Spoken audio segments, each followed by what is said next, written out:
Hello and welcome back to Dev Game Club, a weekly podcast in which two veteran game developers look at games from the past to discuss their relevance and impact today. I'm Brett Douville and... Actually, I'm just Brett Douville. This week we have a very special DGC, a bonus episode, as Daron Stinnett's son Justin turns the microphones on us to talk about Republic Commando. Also, one programming note, our next game will be 2000's Deus Ex. No specific tie-in with this one, it's just one we've wanted to play forever. For our first session, we'll be playing up to the airfield level. We may still have a second interview this coming week, but we wanted to let you know in case we can't fit it in the schedule. Okay, on to the interview.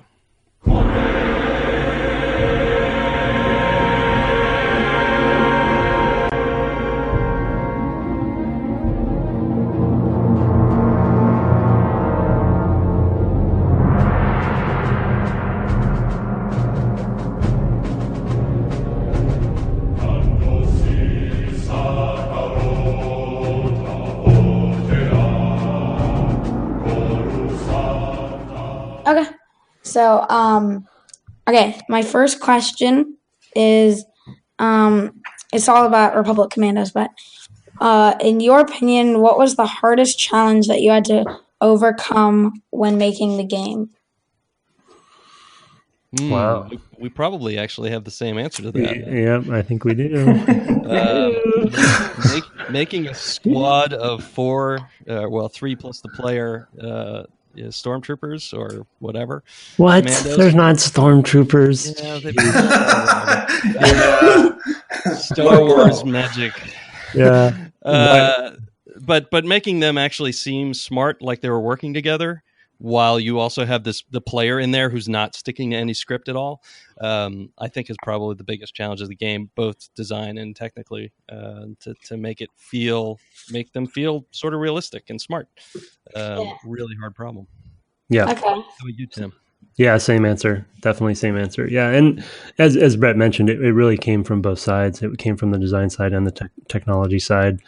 A lot of revelations with how to deal with them from an AI perspective and scripting perspective, and how to keep them out in front of the player's view as a first-person shooter, which isn't something that we thought of originally. You know, you remember that, Daron? It's sort of like something's just not feeling right. They're just not out there enough, and we had to have the kind of the AI encouraged to stand in front of you more, and so that caused line of sight stuff, but then also how do you control them on a console was a big challenge for us too, because we had a goal to make a squad-based shooter on a console, you know, a la Halo or such, but have more squad commands and stuff. And so doing that on a controller versus a PC, it was very popular on a PC and had been done pretty well with the Rainbow Six games. But I remember the the squad positioning problem, because it was totally counterintuitive, because we went into it assuming that as the player, you're the lead of the squad, right? Yeah. And the squad would follow you in what you were doing, right? And we pretty quickly learned that if the squad's following you, you can't see them.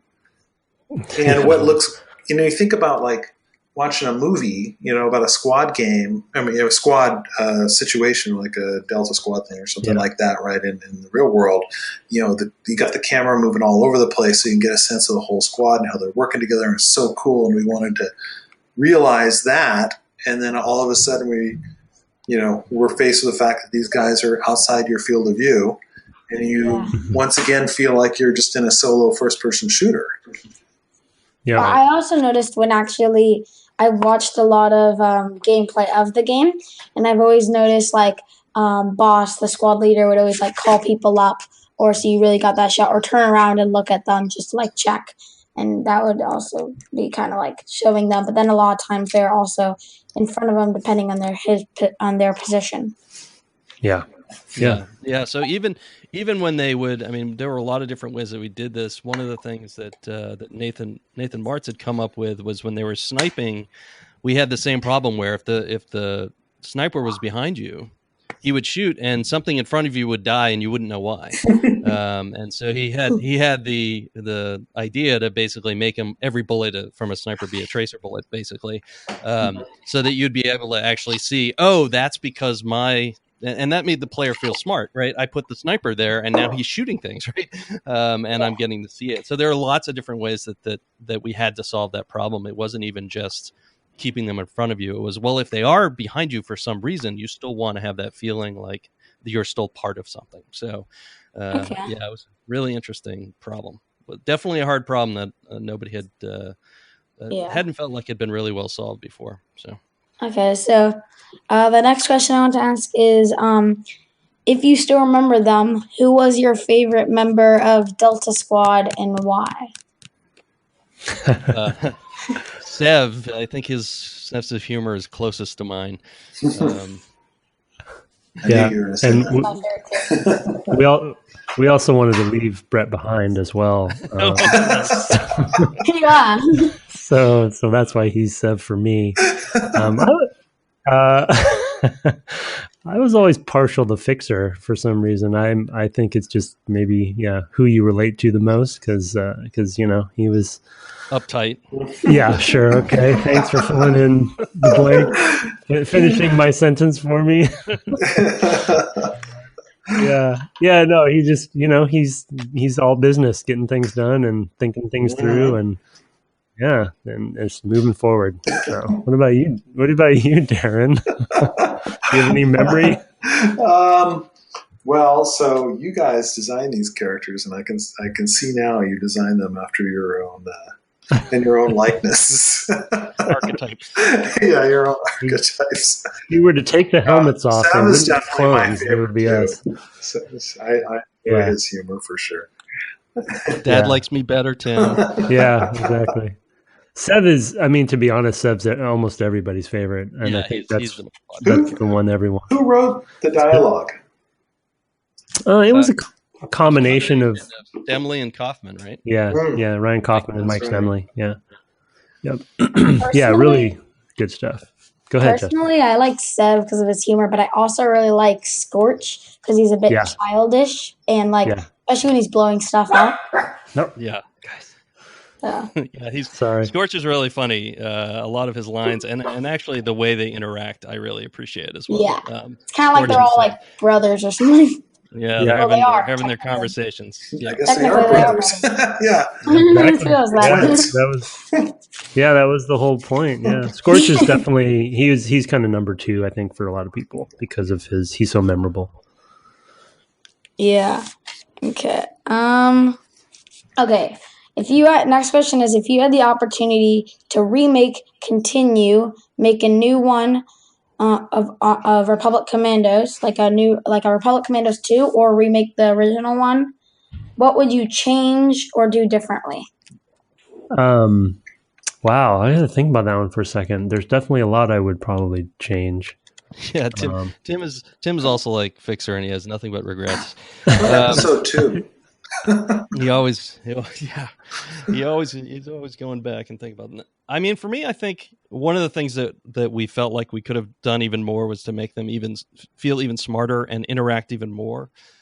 I can remember way back in, I guess, 2002 was when we were first talking about the game, talking about different sort of scenarios that you might be able to see them doing. Things like a grenade falls near one of the clones, and he tosses it to his buddy, who hits it back in the other direction with his rifle, like uses the butt of his rifle like a baseball bat, and those sorts of things. That even more interaction, like direct interaction between them, I think would be something that would be really interesting to explore, and is very difficult. So it'd be an interesting challenge, because we had a lot of. I don't remember what we called them. The markers, I guess we called them markers. Is that right? I think the final name ended up being maneuvers, but we internally called them markers. Internally, we called them markers. Yeah, and we had actually had a lot more of those that we talked about doing, but they ended up being very difficult to author and then to reuse. But if you had an even bigger budget, today's sorts of budgets, you can do even more with animation and things like that. And we would have been able to do a lot more of those, I think. We can use a lot of AI and things like that really weren't accessible back then. to let the characters kind of, give them their own thought processes to some degree and let them mix together in surprising ways. Yeah. So. Yeah, I have two. One is probably a slippery slope thing that we wanted to do. I'll start with that one. Then the other one is an obvious one, I think. But with the maneuvers, we weren't sure exactly how we were going to do it. So something I had always wanted to do if we were to do another one was to give the player a little bit more options in when you use a maneuver. So if you were to put someone up, in a sniping point, having one more layer of depth of giving them an option of what kind of attitude or style of sniping that sniper would give you. So each maneuver point would actually be more valuable to the player because you had some other options. And so we had some thoughts about that ultimately I think we cut for that game. And ultimately it's a slippery slope because the simplicity of the maneuvers may have actually been the success of them too. So there's a danger with that. The other one is co-op. I'm not going to name any names, but throwing me under the bus. One of my biggest regrets, though completely the right call for shipping the game, was co-op for that. So if we ever do a sequel, if anyone ever does, somebody put co-op because I think it'd be a fun game to play together. For sure. So, okay. Yeah. And then just never mind. I just wanted to mention something. One of the moments I think I showed my dad this, or told him anyway. There was a TV show, a Star Wars TV show made about the Clone Wars, and one of the best moments for me was when I saw Delta Squad walking out of a shuttle, and that was just so cool. Because it was like seeing them all animated up to current animation. Just want to mention that quickly. Yeah, the co-creator / really just creator of Clone Wars and of Rebels, Dave Filoni, he's a big fan of Republic Commando, so that's why he put them in there. With I don't know if you know this, Justin, but when Disney took over, they basically kind of put all of the expanded universe stuff into a different bucket that's called Legends. You probably know about that, right? Totally. So, yeah. Okay, good. I'm glad you know that. Thank you for being a good fan, like myself. But because Filoni put Delta Squad in the Clone Wars, which is considered canon, Republic Commandos are officially in canon because they were in 2 episodes of the Clone Wars. So we made it. We're not cut from the universe. Would it be not Reese Dallows, but the Republic Commandos? No, Reese didn't make it already. Yeah, unfortunately. Yeah, like I know there's other squads that aren't canon. Like there's a lot of comics I read about Republic Commandos, and I know there's like Ion Squad and Iowa Squad, but like there's a ton of different squads, but I know they didn't make it. It's just kind of sad. Canon bucket, but okay. I'm gonna ask my favorite question out of all these now. If we got to see Delta Squad and Order 66, do you think what individual characters of Delta Squad would have done Order 66, and what members would have not done it and disobeyed the order like some clones did? I think Fixer would have totally just been down with it. Yeah, I totally agree. Okay, now. He's such a good soldier. Yeah, but he's such a good soldier. I can imagine him just doing it. I don't know what Scorch. I could see maybe not. I can see that going either way. In my heart, none of them do. They all, and we actually had these conversations, I believe. We did. Minimally. And, really, like, I think the hope was that really from there, especially because of Order 66, Delta essentially breaks off from the Republic at that point in the Empire, and kind of go their own way because they fight the order, they fight the genetics or whatever the conditioning was. And so in my heart, none of them do. They all go and save Sev someplace, and then they go off and help take down the Empire someday. So I know there was It's Legends, thankfully, but there's a comic called Imperial Commandos, which stars all the members of Delta Squad basically in their transition into the Empire. But it's Legends, so we're good. You could go either way. I still think that ultimately they even if they become Imperial Commandos first, then that's probably ultimately where I would take them. But yeah, because Imperial Commandos are canon, I believe. I mean, I saw a comic that was canon. I think they are, yeah. Imperial Commandos, but it didn't star like Delta Squad. Right. Specifically. You know your stuff. I really like Star Wars. Awesome. Yeah. Any more questions, Jess? Let me look. Let me look through mine. I skipped a couple because I thought they just weren't relevant. But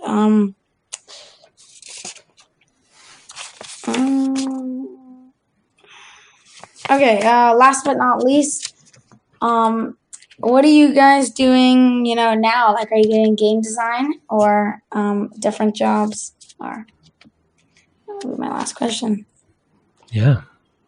I'm still in game development, creative direction, working on Halo right now. So, awesome. I used to play Halo. Yeah. So it's pretty much doing the same thing that I was doing at Republic Commando, but on a much bigger scale. Yeah. How big is the team? How big is the Halo team? Yeah, we're the core development teams around, from 300 to 350. Oh my God! For just development.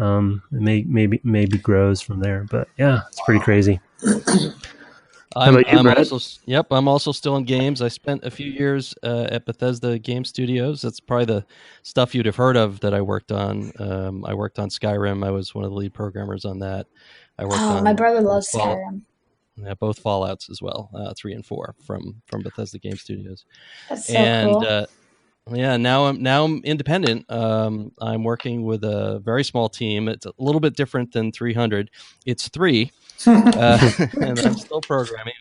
It's been nice because I like your dad, I had gone from being a programmer to doing a lot more managing. I still did programming, but it was more about managing a large team. I had about 30 people working for me. And cool. And I ended up saying, you know what, I miss programming. And so I left that and now have been working on smaller teams of generally under around 10 at most, right? So that's been really fun because now I basically write tons of code. So it's really enjoyable to kind of go back to that. So yeah. I missed it. I'm guessing, I mean, I'm trying to learn how to code, but I could almost imagine it like if you were a bike instructor, but then you stopped riding your bike. You know? Yeah. That's right. It was tough not to do very much of it. That's for sure. Yeah.